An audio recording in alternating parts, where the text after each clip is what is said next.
3 weeks ago, at my father's retirement party, he stood in front of 200 people, microphone in hand, and introduced his family one by one.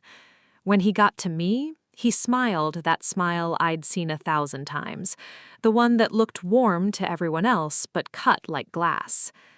"And this is my daughter Heather," he said. "No degree, no future, just freeloads off the family." 200 people laughed. I didn't flinch. I didn't cry.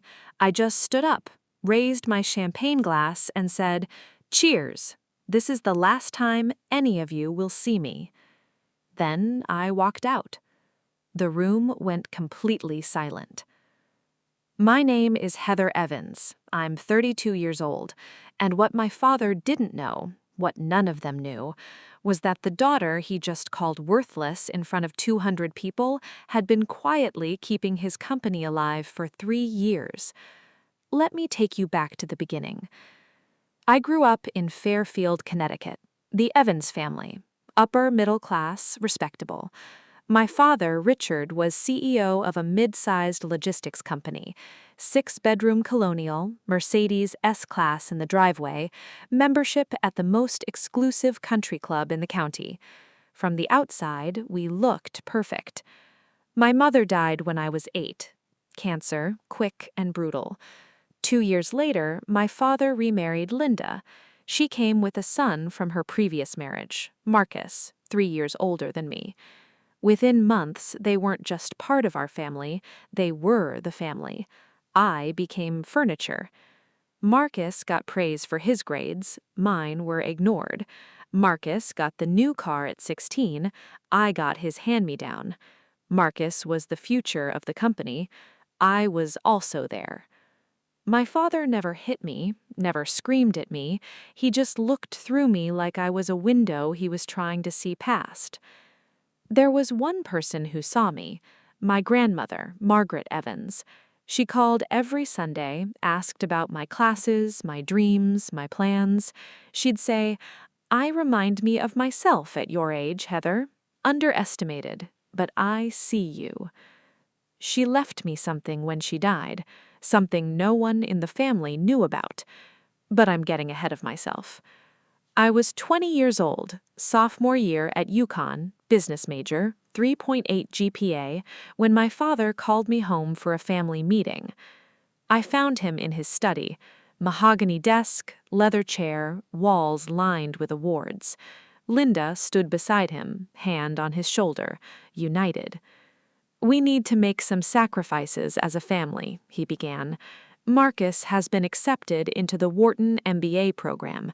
We can't afford both his tuition and yours, so we've decided you'll take a break from school, just for now." Linda added her piece. "A girl doesn't need an MBA to have a good life, Heather. You'll find a nice husband someday. That's what really matters." I sat there frozen. Not because I was surprised, I had spent 12 years learning not to be surprised, but because some small part of me had still hoped. "You promised you'd support my education," I said. "You promised Mom before she died." His jaw tightened. Circumstances change. What I found out years later, through a cousin's slip of the tongue, was that there was plenty of money. They just chose not to spend it on me. I didn't argue. I just nodded, and inside I made a promise to myself. This was the last time I'd let anyone else decide my worth. I moved to Boston with $2,000 in savings and a suitcase of clothes. My first apartment was a 400-square-foot studio above a laundromat. The radiator clanked all night. I ate ramen for dinner and day-old bagels from the cafe where I worked mornings. But here's the thing about rock bottom. You can't fall any further. I got a job as an administrative assistant at a small logistics company. The owner, a man named Walter Barnes, saw something in me that my family never had. "You've got a brain, Heather," he told me. "Use it." So I did. I stayed late. I learned every system, every process. I took free online courses at night. supply chain management, operations, business fundamentals. MIT OpenCourseWare became my college. 4 years after leaving Connecticut, I had saved enough to start my own consulting firm, Meridian Consulting LLC. Just me, a laptop, and a rented desk in a co-working space. I kept my name off everything public. No LinkedIn profile, no press releases. All communications went through the company name and my lawyer. Why the secrecy? Because I knew my family. If they found out I was succeeding, they'd find a way to take credit or tear it down. Some people build empires to prove their worth. I built mine in silence, because silence was the only language my family had ever taught me. Then 2 years ago, my grandmother, Margaret, died. At the funeral, I sat in the back pew and watched my father deliver a eulogy about a remarkable woman who dedicated her life to family. The irony was so thick I could taste it. 3 days later, I got a call from a lawyer named Eleanor Smith. Miss Evans, I represent your grandmother's separate estate. She established a trust fund in your name 8 years ago with explicit instructions that no other family member be informed of its existence. I nearly dropped my phone. The trust contains $800,000. She left a letter for you as well. Eleanor read it aloud. My dearest Heather, I know what they did to you. I know about the tuition, the promises, all of it. I argued with your father until I had no words left. He wouldn't listen. He never does. This money is yours, no strings, no conditions. Use it to build the life you deserve, the life they tried to take from you. When they finally see your worth, it will be too late for them. I believe in you. I always have. All my love, Grandma. I used part of that money to expand Meridian Consulting. Today, 15 employees, $4 million in annual revenue, offices in Back Bay, Boston. And here is the part that would make you laugh if it weren't so painfully ironic. One of our biggest clients is Evans Logistics, my father's company. They signed a 5-year service contract with us 3 years ago. We handle their route optimization, warehouse management, and carrier negotiations. The contract accounts for 40% of their annual operational savings. My father has no idea. All communications go through my team, all contracts signed by my CFO, Daniel. The few times Richard Evans has praised Meridian Consulting at industry events, he has been praising his own daughter's work, the daughter he told everyone was worthless. 3 weeks ago, I received a gold-embossed invitation to his retirement party. I almost threw it away. But then I thought about Grandma Margaret, about 12 years of silence, about every broken promise and every closed door. I RSVP'd yes, not because I wanted reconciliation. I went because I knew with absolute certainty that my father would do something unforgivable, and when he did, I wanted to be there to say goodbye on my own terms. I just didn't know how right I would be. I arrived in the Fairfield Country Club in a black Valentino dress, my grandmother's pearl earrings, Cartier watch, Hermes Birkin bag. Everything I owned I had bought myself. That mattered more than the labels. My first seating assignment was table 14, far corner, near the service entrance, not the family table, not even close. From my corner, I watched and listened. My father was holding court near the bar, surrounded by business associates.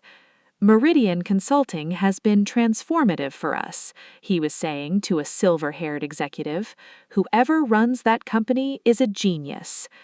I took a sip of champagne to hide my smile. On the terrace, Marcus found me, same contempt he'd always carried. I heard you started some kind of company up there, playing businesswoman, he laughed. How long until it fails? Then you'll come crawling back. I could have told him everything right then. I didn't. Some revelations need the right stage. The ballroom lights dimmed.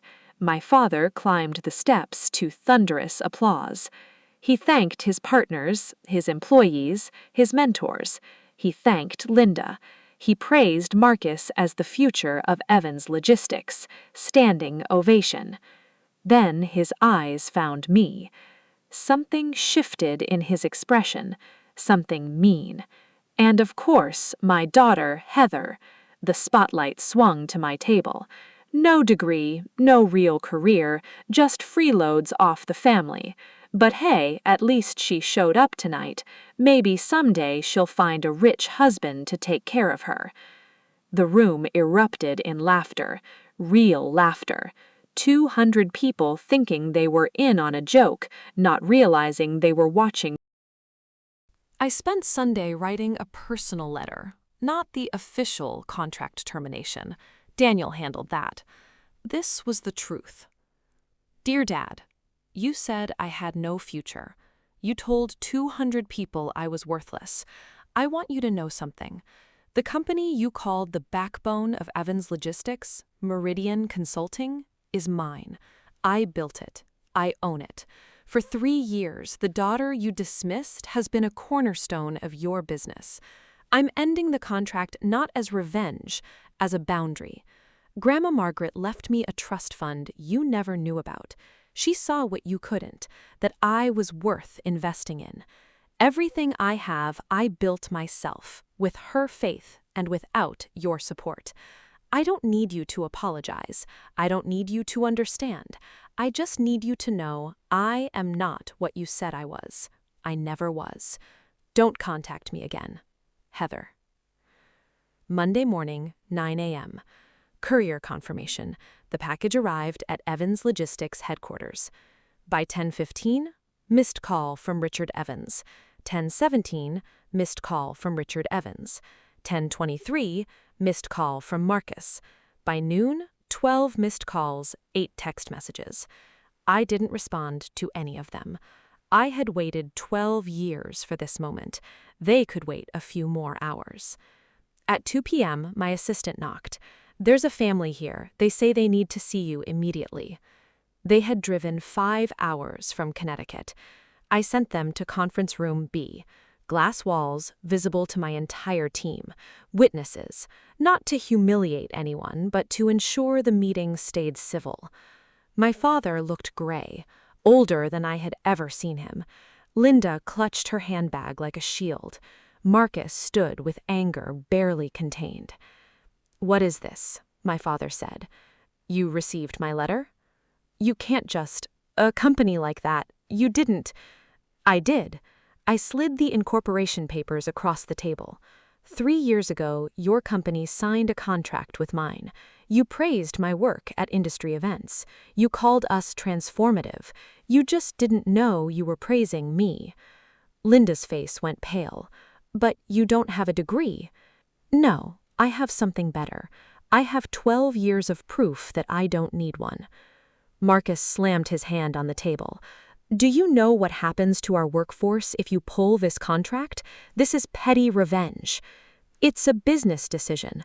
Your company chose to become dependent on mine. That's not my fault." My father leaned forward. "I apologize about the party. Is that what you want? I'm sorry. Now can we discuss the contract?" "You're sorry because you need something from me. That's not an apology." I stood. "You want to know the worst part, Dad? I wasn't planning any of this. I would have kept that contract going, but then you stood in front of 200 people and told me I was worthless. You chose this, not me." He had no answer. I opened the door. "This meeting is over. If you contact me again, calls, texts, showing up here, I will release every document, every record of how this family treated me, to the business press. All of it legal, all of it backed up." I watched them walk out through the lobby. The glass doors closed behind them. I went back to my desk and got back to work. But the story wasn't finished. 6 months later, my Uncle Robert called, my father's younger brother, someone I hadn't spoken to in over a decade. "There's something you should know," he said, "something I should have told you years ago." He told me that when my father said there was no money for my tuition, that was a lie. My mother had set up an education fund before she died, enough to cover 4 full years at any school in the country. My father drained it, used it for Marcus's MBA, then told me there was nothing left. "Grandma Margaret found out," Robert said. "That's why she set up the trust for you. She couldn't get your mother's money back, but she made sure Richard couldn't take anything else." I thought about Grandma Margaret's letter. "I know what they did to you." She knew everything, all along. 2 months after the contract termination, the consequences became public. Evans Logistics announced a 20% workforce reduction, 70 employees laid off. The press blamed market conditions. Everyone in the industry knew the real story. Their biggest consulting partner had walked away, and they couldn't recover. Marcus, barely 3 months into his role as CEO, was already being questioned by the board. My father came out of retirement to help manage the crisis. The triumphant exit he had planned was unraveling. And in Connecticut business circles, word spread. Not from me, I kept my mouth shut, but 200 people had watched my father humiliate his daughter at that party. When those same people heard that the daughter was actually keeping his company alive, the whispers started. "Did you hear about Richard Evans? Mocked his own daughter in public. Turns out she was the backbone of his operation." I didn't feel triumphant hearing this. I didn't feel satisfied. I just felt tired.